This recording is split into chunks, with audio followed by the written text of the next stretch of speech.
ഇന്നത്തെ കഥ എന്താണെന്നില്ലേ? എൻ്റെ KSU പാലെന്ന് ഞാൻ വിളിക്കുന്ന ചെറിയാൻ ഫിലിപ്പ്,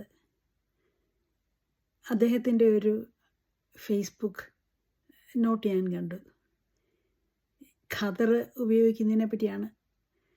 അത് വളരെ ചിലവ് കൂടിയ ഒരു ലക്ഷറി ആണെന്നായിരുന്നു അദ്ദേഹത്തിൻ്റെ അഭിപ്രായം.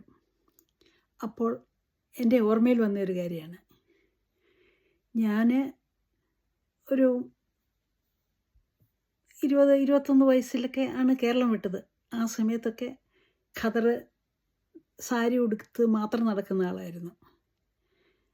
വലിയ ഇഷ്ടമൊന്നും ഇല്ലാതെയാണ് കേരളം വിട്ട് ഞാൻ ന്യൂഡൽഹിയിലേക്ക് പോയത്. അവിടെ JNUവിൽ ചേർന്നു. അത് കഴിഞ്ഞ് അവിടെ NSUയുടെ പ്രവർത്തകയായിട്ട് ജോലി ചെയ്തു കുറേ നാൾ. NSUയുടെ ഡൽഹി പ്രദേശ് ജനറൽ സെക്രട്ടറി ആയിട്ട് ആയിരുന്നു എൻ്റെ സ്ഥാനം. അന്നുള്ളൊരു കാര്യമാണ്. ഈ ഡൽഹിയിലുള്ള NSUക്കാരോ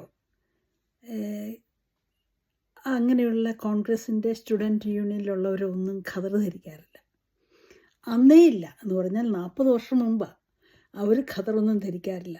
അപ്പം ഞാൻ ഈ വെള്ള സാരി ഉടുത്ത് നടന്ന് ഈ ഒരു ഒരു രീതി അങ്ങ് മാറിയിട്ടില്ല എനിക്ക്. അപ്പം ഞാൻ 1-2 വർഷമൊക്കെ അങ്ങനെയൊക്കെ നടന്നു. കുറച്ചൊക്കെ രാഷ്ട്രീയ പ്രവർത്തനമൊക്കെ നടത്തി. ആ രാഷ്ട്രീയ പ്രവർത്തനമൊക്കെ ഈ സൗത്ത് ഇന്ത്യയിൽ നിന്ന് വരുന്ന ഒരു സാധാരണക്കാരിയായിട്ടുള്ള ആൾക്ക് 100 രൂപ സ്കോളർഷിപ്പ് മാത്രം മേടിച്ച് JNUവിൻ്റെ ഹോസ്റ്റലിൽ താമസിക്കുന്ന ഒരാൾക്ക് രാഷ്ട്രീയ പ്രവർത്തനം നടത്താൻ പറ്റില്ല ഡൽഹിയിൽ. അങ്ങനെ കഷ്ടിച്ച് ബുദ്ധിമുട്ടി നടന്നിരിക്കുന്ന കാലമാണ്. അതിനിടയിൽ യോരാനുമായി കണ്ടുമുട്ടുകയും വിവാഹം കഴിക്കാൻ തീരുമാനിക്കുകയും ചെയ്തു. അപ്പോഴും എൻ്റെ ഖദർ സാരി മാറിയിട്ടില്ല. ഞങ്ങൾ കല്യാണം കഴിക്കാൻ തീരുമാനിച്ചു. അത് വേറൊരു കാര്യം, വേറൊരു തരത്തിൽ അതിൻ്റെ വിശദ വിവരങ്ങൾ പറയാം. എന്തായാലും കല്യാണത്തിന് 3 ദിവസം ഉള്ളപ്പോൾ യോരാൻ എന്നോട് പറഞ്ഞു, ഞാൻ ഡൽഹിയിൽ ക്ലെറിഡ്ജസ് എന്ന് പറയുന്ന ഒരു 4 4-സ്റ്റാർ ഹോട്ടലോ മറ്റാണ് കൺസൾട്ടൻറ്റുകൾ, സ്വീഡിഷ് കൺസൾട്ടൻറ്റുകളൊക്കെ താമസിക്കുന്നത്. അങ്ങനെയുള്ള ഹോട്ടലിലാണല്ലോ. അവിടെ ഒന്ന് വരണം, നമുക്ക് കല്യാണക്കുറി ഒന്ന് കറക്റ്റ് ചെയ്യണം, അതിന് വരണം എന്ന് പറഞ്ഞു. അപ്പം ഞാൻ JNUവിൽ നിന്ന് ഒരു ബസ് പിടിച്ച്, എൻ്റെ പാസും കൊണ്ട് ബസ് പിടിച്ച് ഖദർ സാരി എടുത്ത്, ഖദർ സാരി ഈ ഓയിൽ സാരി ഈ ഡൽഹിയിൽ ബസ്സിലൊക്കെ കയറി വരുമ്പോഴത്തേക്കും ചുളുങ്ങും. സ്റ്റാർച്ചൊന്നും ഇട്ട് തേച്ചെടുക്കാനുള്ള കാശൊന്നുമില്ല എനിക്കൊന്ന്.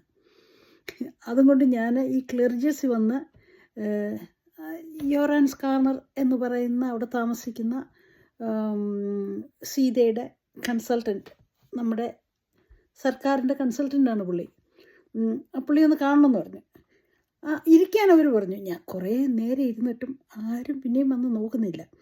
ഒരു അരമണിക്കൂർ കഴിഞ്ഞപ്പോൾ ഞാൻ പിന്നെയും ചെന്ന് ചോദിച്ചു, എനിക്ക് അദ്ദേഹത്തെ ഒന്ന് കാണണമെന്നുണ്ട് എന്ന് പറഞ്ഞപ്പോൾ അങ്ങനെ ചോദിച്ചു, നിങ്ങൾ ആരാണെന്ന് ചോദിച്ചു. ഞാൻ അപ്പോൾ പറഞ്ഞു, ഞാൻ പുള്ളി വിവാഹം ചെയ്യാൻ പോകുന്ന സ്ത്രീയാണ്.